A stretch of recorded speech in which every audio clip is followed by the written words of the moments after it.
अगर बापू वोट जाने देते हैं, खुला देते हैं आपको, तो क्या फिर तो आपने सीधा सीधा डाल के काइट फोल्ड करके दे देना। मुझे इस बात पे फख्र है।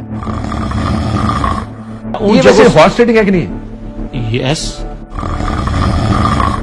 हमसे लोग कांटेक्ट कर रहे हैं, एडवांस पकड़ लिया है बाबा।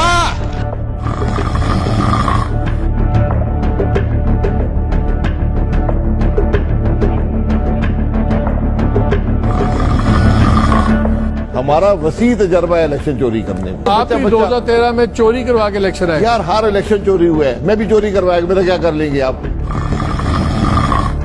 एक बात बताऊं, पैसा नहीं चला, मुस्लिम लीग नून की टिकट चली है।